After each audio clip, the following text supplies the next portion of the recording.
Do you ever feel like you don't know exactly how to observe or take in social information? Maybe you feel like you have some blind spots. I have a tool for this called Social Spy, and I want to teach it to you today. Hi friends, I'm Caroline Maguire, and I'm here to talk about all things ADHD and friendship. And please like this video, subscribe to my channel. A lot of you are watching the videos but not subscribed. Please subscribe. Everything we learn about other people, we learn from observing. As you enter a situation, you are kind of a social spy. You're a curious observer who wants to find out more about the people in the situation you're entering. Wait, no, that's not people with ADHD. We are entering frantically, we're late, we are worried, we are in our own heads, and we are struggling.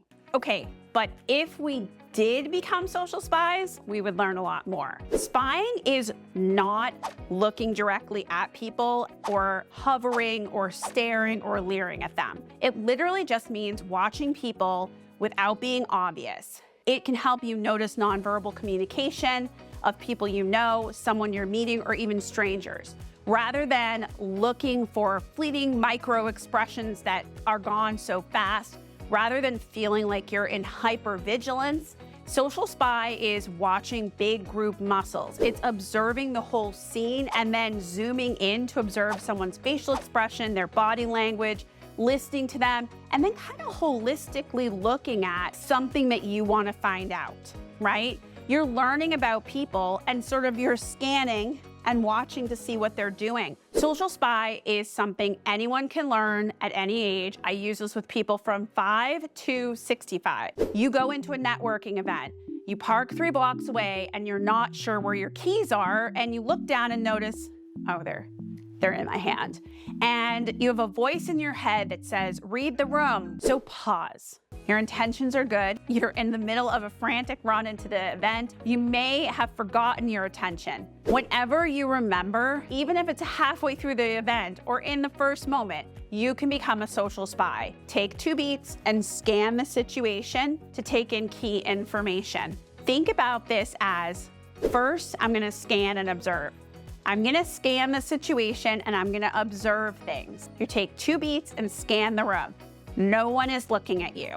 Everybody always worries that they're gonna get caught, but the fact is that any part of reading the room involves observing. It involves taking 2 beats and getting to see what people are up to. What are they doing? So you're looking at the whole situation, or you can just be looking at 12 o'clock and noticing one thing. Design your own mission. Think about the information you want to know.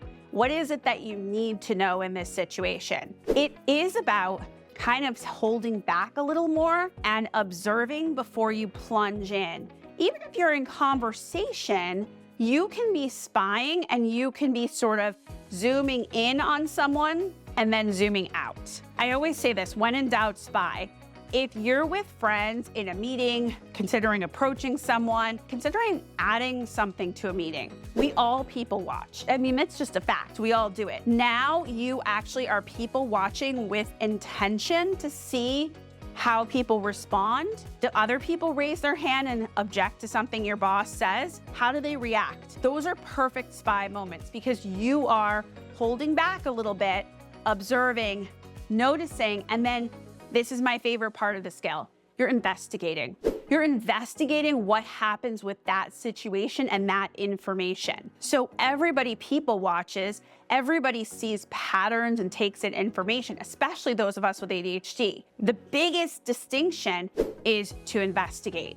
What are the people doing? And then how do I interpret that information rather than just observing or letting it all flood over me. If you take 2 beats and spy and pause and think and interpret information, you are less likely to have blind spots because you're gonna detect those blind spots. You're gonna look at the context of the situation, the expectations of the situation, how someone is reacting, and you're going to be more thoughtful and reflective in your response. Now, I can feel some of you saying, no, I would be ruminating. If you are a high ruminator, this might not be for you. My guess is if you are a high ruminator, you are taking in the information, and then here's my guess, just being a champion ruminator myself, you're probably taking in the information and interpreting it as somehow about you, but it's not.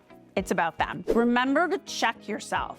As we are trying to read social cues, to be a little more reflective and to be social spies, for ruminators, it's really easy to trip ourselves into that.